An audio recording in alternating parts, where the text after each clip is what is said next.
آج ہم بیان کریں گے پارہ ہے دوسرا اور سورت ہے بقرہ اور آیت مبارکہ ہے 161 سے لے کے 163 تک۔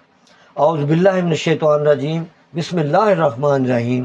ان الذین کفروا وماتوا وهم کفار اولئک علیہم لعنۃ اللہ والملائکۃ والناس اجمعین خالدین فیہا لا یخفف عنہم العذاب ولا هم ینظرون وإلہکم الہ واحد لا الہ الا هو الرحمن الرحیم۔ صدق اللہ العظیم۔ یہ ان الذین کفروا وماتوا وهم کفار، یہ آیت علماء اور یہود کی شان میں نازل ہوئی ہے، جو حضور صلی اللہ علیہ وسلم کی نعت شریف اور آیات رجم اور تہرید کے دوسرے احکام کو چھپایا کرتے تھے، یہ ان کے لیے نازل ہوئی۔ فرمایا ان الذین، بے شک وہ لوگ جو کفروا، جو کافر ہو گئے، وماتوا، اور وہ مر گئے، کفر پہ ہی مر گئے، اور انہوں نے راز نہ کھولا، اور کتاب میں جو تورات میں یا انجیل مقدس میں جو ہمارے بارے میں آقا صلی اللہ علیہ وسلم کے بارے میں لکھا تھا وہ چھپا کے چلے گئے، ظاہر نہ کیا۔ وماتوا وہم کفار، اور وہ کافر ہی مرے۔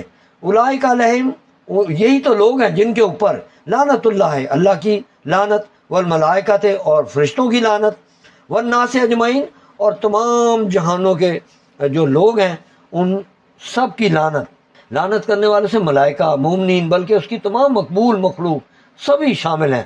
مومن تو کافروں پر لعنت کریں گے ہی، بلکہ کافر بھی ایک دوسرے پر لعنت بھیجیں گے۔ حدیث شریف میں ہے جو چور اور سود خور پر بھی لعنت آئی ہے، ٹھیک ہے، لعنت اللہ والملائکۃ والناس اجمعین، تمام انسان، خالدین فیہا، اور ہمیشہ ہمیشہ اسی میں رہیں گے، لا یخفف عنہم العذاب، اور ان سے تخفیف نہیں کی جائے گی، یہ عنہم العذاب، عذاب کی ان کے اوپر سے، یعنی ایک سا مسلسل ایک سا عذاب میں وہ گرفتار رہیں گے، اور ان پہ ذرا سا بھی عذاب کم نہیں کیا جائے گا۔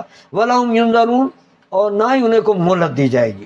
وَإِلَٰهُكُمْ إِلَٰهٌ وَاحِدٌ، اور معبود جو ہے، جو اللہ ہے، جو تمہارا معبود وہ ایک ہے، الہ واحد، ایک ہی معبود ہے، لا الہ الا هو الرحمن الرحیم، اس کے سوا کوئی معبود نہیں مگر وہی بڑی رحمت والا ہے۔ اس کے اندر حضرت معاذ بن جبل بیان کرتے ہیں کہ رسول اللہ صلی اللہ علیہ وسلم فرمایا کہ جس شخص کا آخری کلام ہو لا الہ الا اللہ ہو، وہ جنت میں ضرور جائے گا، داخل ہو جائے گا۔ شیخ محی الدین ابن العربی نے کہا کہ ایک مرتبہ ایک کھانے کی دعوت میں پہنچا، وہاں ایک نوجوان جو کشف میں بہت مشہور تھا، کھانے کے دوران وہ رونے لگا۔ میں نے رونے کا سبب پوچھا تو اس نے کہا میں نے اپنی ماں کو اس وقت عذاب میں گرفتار دیکھا ہے۔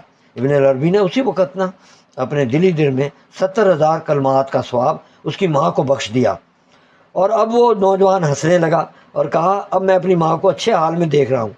تو مجھے اس حدیث کی صحت کا اس نوجوان کے کشف سے بھی یقین ہوا، اور اس کے کشف کی صحت کا اس حدیث سے یقین ہو گیا کہ زمین میں سمندر اور دریا ہیں، معدنیات، یعنی کہ آدمی کا علم، اللہ تعالیٰ کے جو سمندر بہائے ہیں، اللہ تعالیٰ نے اتنے علم کے سمندر بہائے، ان میں سے یہ ایک بھی علم ہے کہ جو بخشو وہ پہنچتا ضرور ہے وہاں پر، اور وہ بخشی گئیں لا الہ الا اللہ۔ اور اس کے بارے میں ابو داؤد اور ترمذی کی حدیث میں بھی ہے کہ اللہ تعالیٰ کا اسم اعظم انہی دو آیتوں میں ہے، وَإِلَٰهُكُمْ إِلَٰهٌ واحد اس میں، اور لا الہ الا هو الرحمن الرحیم اس میں اللہ تعالیٰ کا اسم اعظم موجود ہے۔ آخر دعوانا الحمدللہ رب العالمین والصلاۃ والسلام علیک یا خاتم النبیین۔ صدق اللہ۔